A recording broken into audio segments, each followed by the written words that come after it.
नमस्कार विद्यार्थी मित्रांनो, मागील व्हिडिओजमध्ये आपण चेंज द व्हॉइस पार्ट 1 या भागात पॅसिव्ह व्हॉइस ऑफ 8 टेन्सेस व चेंज द व्हॉइस पार्ट 2 या भागात passive voice of sentences with two objects यांचा अभ्यास केला। तुम्ही जर हे व्हिडिओज पाहिले नसतील तर नक्की पहा, जेणेकरून हा भाग समजण्यास सोपं होईल।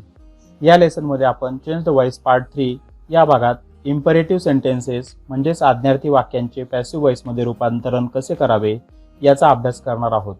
समजण्यास सोपे व्हावे म्हणून इम्परेटिव्ह सेंटेन्सेसचे 4 भागात वर्गीकरण केले आहे व प्रत्येकाची 2-2 उदाहरणे घेतली आहेत। चला तर मग पाहूया change the voice.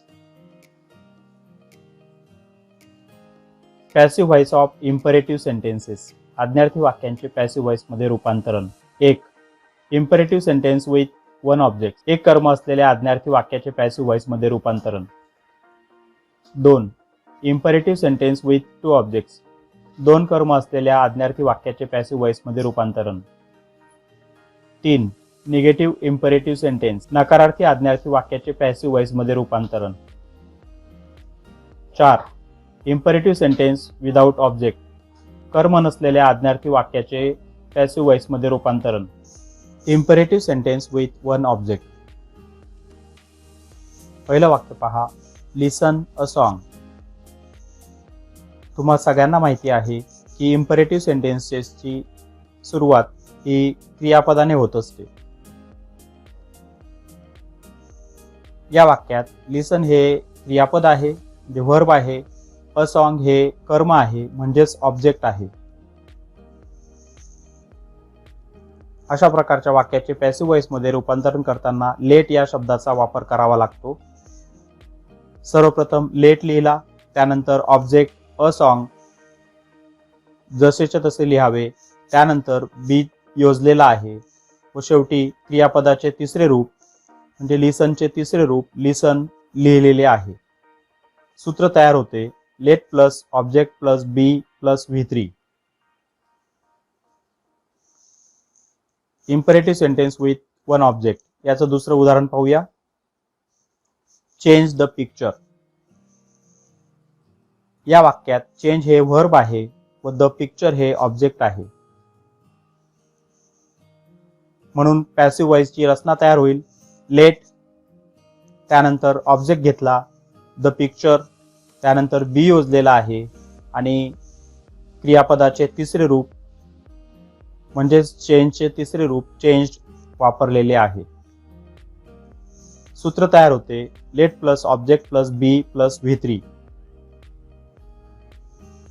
Imperative sentence with two objects, दोन कर्म असलेल्या आज्ञार्थी वाक्यांचे पॅसिव्ह व्हॉइसमध्ये रूपांतरण कसे करावे ते आधी पाहूया। तिसरं वाक्य पहा, गिव्ह मी अ रेड पेन।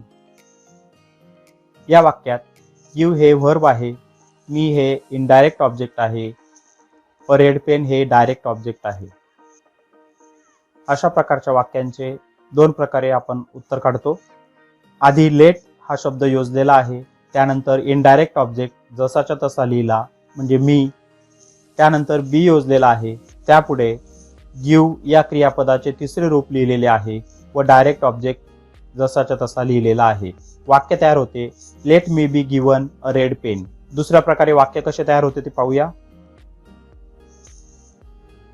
लेट योजलेला आहे, त्यानंतर डायरेक्ट ऑब्जेक्ट आधी लिहिलं, त्यानंतर बी लावलेला आहे, क्रियापदाचे तिसरे रूप गिव्हन लिहिले, इनडायरेक्ट ऑब्जेक्ट लिहायचं असेल त्याच्या पुढे आपल्याला टू या प्रेपोजिशनचा वापर करावा लागतो। अशा प्रकारे वाक्य तयार होते let a red pen be given to me. Imperative sentence with two objects. चौथे वाक्य पहा, bring her a hot cup of coffee. या वाक्यात ब्रिंग हे व्हर्ब आहे, हर हे इनडायरेक्ट ऑब्जेक्ट आहे, आधी लेट योजावा, त्यानंतर इनडायरेक्ट ऑब्जेक्ट हर जसाच्या तसा घेतलेला आहे, त्यानंतर बी चा वापर करावा, त्यानंतर ब्रिंगचे तिसरे रूप म्हणजे V3, ब्रॉट हे योजलेले आहे व शेवटी direct object hot cup of coffee जसाच्या तसा लिहिलेला आहे। वाक्य तयार होते let her be brought a hot cup of coffee. दुसऱ्या प्रकारे वाक्य कसे तयार होते ते पाहूया, लेट योजावा, त्यानंतर डायरेक्ट ऑब्जेक्ट जसाच्या तसा लिहिलेला आहे, म्हणजेच अ हॉट कप ऑफ कॉफी जसाच्या तसा लिहिला. त्यानंतर बीची योजना केलेली आहे. त्यानंतर ब्रिंगचे V3 ब्रॉट लिहिलेले आहे. त्यानंतर प्रेपोजिशन टू चा वापर केलेला आहे व शेवटी हर जसाच्या तसा लिहिलेला आहे. अशा रीतीने वाक्य तयार होते. Let a hot cup of coffee be brought to her. Negative imperative sentence म्हणजे नकारार्थी आज्ञार्थी वाक्य, याचे पॅसिव्ह वॉइस मध्ये रूपांतरण कसे होते ते पाहूया. वाक्य पहा. डू नॉट राईट ॲन एसे. या वाक्यात do not negative helping verb आहे, राईट हे वर्ब आहे आणि ॲन एसे हे ऑब्जेक्ट आहे. आधी लेट योजावा, त्यानंतर ऑब्जेक्ट ॲन एसे जसाच्या तसा लिहिलेला आहे. त्यानंतर नॉट लिहावा, त्यानंतर बी योजून रिटर्न हे क्रियापदाचे तिसरे रूप लिहिलेले आहे. सूत्र तयार होते. Let plus object plus not plus be plus V3. वाक्य पहा. Don't close your eyes. या वाक्यामध्ये निगेटिव्ह हेल्पिंग वर्ब डोंट आहे, क्लोज हे वर्ब आहे, युअर आईज हे ऑब्जेक्ट आहे. आधी लेट योजला, त्यानंतर युअर आईज हे ऑब्जेक्ट लिहिलं, त्यानंतर नॉट लिहिला, त्यानंतर बीची योजना केलेली आहे व शेवटी क्लोज या क्रियापदाचे तिसरे रूप म्हणजे V3 क्लोज हे लिहिलेले आहे. सूत्र तयार होते. Let plus object plus not plus be plus V3. Imperative sentence without object. कर्म नसलेल्या आज्ञार्थी वाक्याचे पॅसिव्ह वॉइस मध्ये रूपांतरण. वाक्य पहा. गो स्लोली. या वाक्यात गो हे व्हर्ब आहे आणि स्लोली हे ॲडव्हर्ब आहे, म्हणजेच या वाक्यामध्ये ऑब्जेक्ट नाही, कर्म नाही. अशा प्रकारच्या वाक्याचा अर्थ लक्षात घेऊन त्याचे पॅसिव्ह वॉइस मध्ये रूपांतरण करावे. उदाहरणार्थ, गो स्लोली या वाक्यामध्ये हे एक सजेशन आहे, ऑर्डर आहे की रिक्वेस्ट आहे हे आपल्याला आधी समजलं पाहिजे. अशा प्रकारच्या वाक्याचे पॅसिव्ह वॉइस मध्ये रूपांतरण कसे होते ते पाहूया.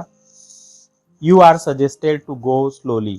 अशा प्रकारच्या वाक्याचे पॅसिव्ह वॉइस मध्ये रूपांतरण करताना you are suggested to, you are requested to, you are ordered to शब्दसमूहाचा वापर करावा लागतो. त्यानंतर विधान जसेचे तसे लिहावे लागते. वाक्य तयार होते. You are suggested to go slowly. Imperative sentence without object. Please come here. Please या शब्दावरून आपल्याला वाक्याचा अर्थ लक्षात येत आहे, वाक्याचा सेन्स आपल्याला समजतो आहे की ही एक रिक्वेस्ट आहे. या वाक्यामध्ये कम हे व्हर्ब आहे आणि हिअर हे ॲडव्हर्ब आहे, म्हणजेच या वाक्यात ऑब्जेक्ट नाही. म्हणून पॅसिव्ह वॉइसची रचना होते. You are requested to come here. You are requested हा शब्दसमूह वापरण्याचं कारण या वाक्यामध्ये प्लीज हा शब्द आलेला आहे. अशा रीतीने आपण आज इम्परेटिव्ह सेंटेन्सेसचे पॅसिव्ह वॉइस मध्ये रूपांतरण कसे करावे हे शिकलो.